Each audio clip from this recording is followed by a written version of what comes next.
Hello दोस्तों, मेरा नाम है ग्लोरी। आज की स्टूडेंट आप लोगों को बताने वाले हैं R S. Agarwal math class 6 chapter number 10 exercise 10C का क्वेश्चन नंबर 1 to 5। चलिए शुरू करते हैं। क्या है दोस्तों, क्वेश्चन नंबर 1 में यहाँ पे द रेशियो 92:115।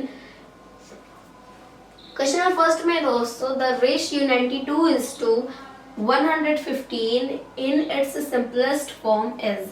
अब देखिए, यदि आप दोस्तों सॉल्यूशन 1 देखें, यानी क्वेश्चन 1 का यदि आप सॉल्यूशन देखेंगे तो देखिए वहां पे सबसे पहले तो क्या बोला है, इसकी सिंपलेस्ट फॉर्म। तो आप एक रेशियो को दोस्तों अपॉन में लिख सकते हैं, यानी कि फ्रैक्शन के रूप में लिख सकते हैं। ठीक है दोस्तों, तो अब देखिए यहाँ पे 92 है और 115 है। अब हमें एक ऐसा नंबर ढूंढना होगा जो कि इन दोनों को क्या करे, पूरी तरीके से डिवाइड कर दे। ठीक है, मतलब कि वो क्या हो, इनका फैक्टर हो और ये उनका मल्टीपल हो। ठीक है, हमें ऐसा नंबर ढूंढना है। जैसे कि फॉर एग्जांपल अगर 2 और 8 है तो दोनों ही 2 से डिविजिबल हैं। 6 और 9 है तो दोनों ही 3 से डिविजिबल है। सिमिलरली यहाँ पर भी है। नंबर तो दोस्तों काफी बड़ा है, छोटा तो है नहीं, तो पता कैसे चलेगा। हम यहाँ पर क्या करेंगे, 92 का फैक्टराइजेशन करेंगे। तो 2 4s are 8, then 2 6s are 12, 2 2s are 4, then 2 3s are क्या आ गया, 23 आ गया ना। 23 is a प्राइम नंबर। तो हमने यहाँ पर लिख लिया 1। तो अब यहाँ पर हाईएस्ट नंबर क्या आया, आप एचसीएफ भी बोल सकते हैं दोस्तों। ठीक है, एक्ससीएफ हमने निकाला है तो वो आया हमारे पास 23। मतलब कि 23 ऐसा नंबर है जिससे दोनों ही डिविजिबल होंगे। तो हम यहाँ पर लिखेंगे 23। Here is also 23। अब क्या करेंगे, अब हम दोस्तों यहाँ पर 23 से सबसे पहले तो 92 को डिवाइड करेंगे। वैसे आएगा दोस्तों ये कितनी बार, एक काम करते हैं दोस्तों, मल्टीप्लाई करके देखते हैं। अगर 3 टाइम्स होता है तो 3 3 is 9, तो 6 आ गया। ठीक है, तो 3 टाइम्स में तो नहीं होगा, कम हो रहा है दोस्तों, ज्यादा ही। तो 4 टाइम्स में 4 3 2 कैरीज 1, 4 2 8 एंड 1 9। ओह, तो 4 टाइम्स में दोस्तों ये पूरा आ गया। इसका मतलब ये हुआ कि यहाँ पर क्या आ गया, ऊपर आ गया हमारे पास 4, ऊपर आ गया 4। अब नीचे क्या आएगा, इसको करने की दोस्तों जरूरत नहीं है।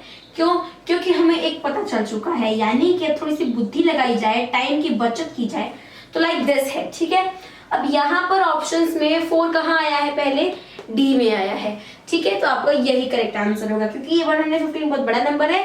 तो आप डिवाइड करेंगे, आपको टाइम ही वेस्ट होगा और कुछ नहीं होगा। तो ये तो था सॉल्यूशन 1 क्वेश्चन 2 का। Now coming to the next question, if 57 is to x proportion to 51 is to 85। अब यहाँ पर क्या कर रहा है, then the find the value of x is, then the value of x is, तो x की वैल्यू क्या होगी। तो ये तो हम सब जानते हैं कि अगर प्रोपोर्शन आ जाए तो प्रोडक्ट ऑफ मीन्स हमेशा प्रोडक्ट ऑफ एक्सट्रीम्स के इक्वल होता है, राइट।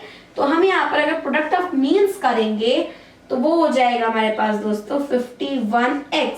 ठीक है, और यदि दोस्तों हम इसका मल्टीप्लाई करेंगे प्रोडक्ट ऑफ एक्सट्रीम्स, यानी कि किसका, 57 और 85। अब हम इसको मल्टीप्लाई नहीं करेंगे दोस्तों, जिससे हमारी कैलकुलेशन बड़ी हो जाएगी, तो मल्टीप्लाई हम नहीं करेंगे इसको। तो 57 इंटू 85 अपॉन 51 ही ठीक है।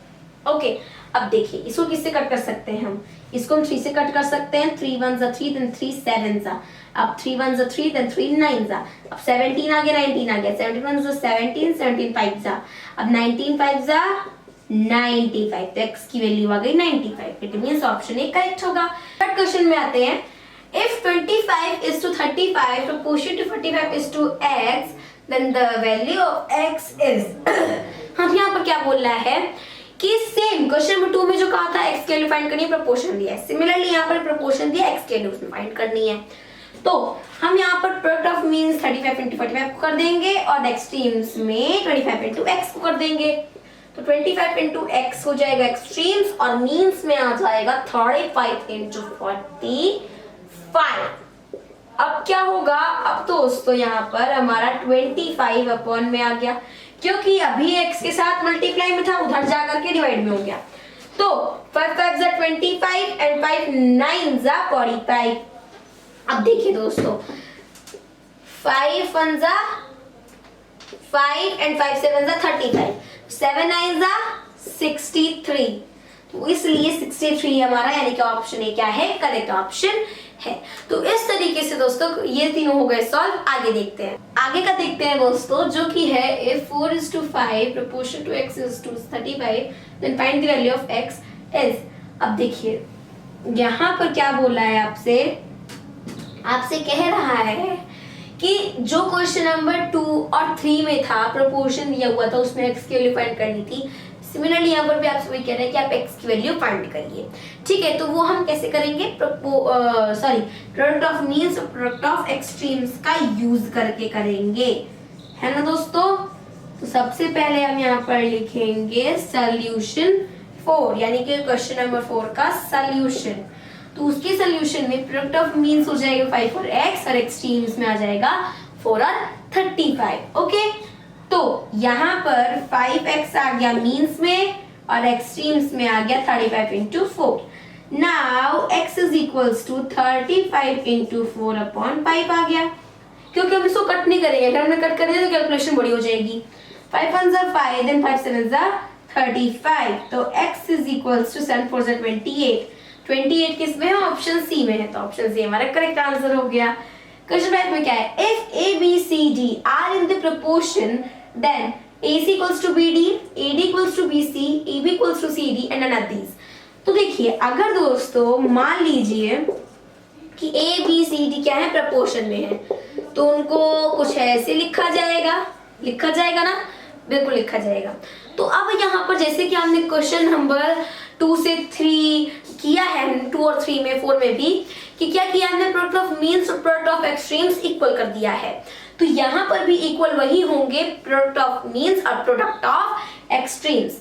ठीक है, तो प्रोडक्ट ऑफ मीन्स में आ गया BC और एक्सट्रीम्स में आ गया AD, यानी कि इसका मतलब ये हुआ कि BC is equals to AD और AD is equals to BC।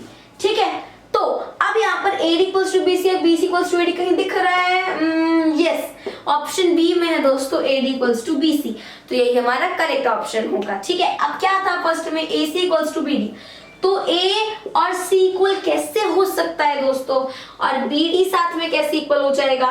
ठीक है, तो AC और BD कैसे इक्वल होंगे, ठीक है, तो इसलिए दोस्तों यहाँ पर ये नहीं होगा और AB और CD भी तो बिल्कुल नहीं होंगे। ओके, तो इसलिए ये सभी क्वेश्चंस होते हैं सॉल्व। मिलते हैं अपनी अगले वीडियो में, तब तक के लिए मेरे सभी दोस्तों को मेरी तरफ से जय हिंद जय भारत।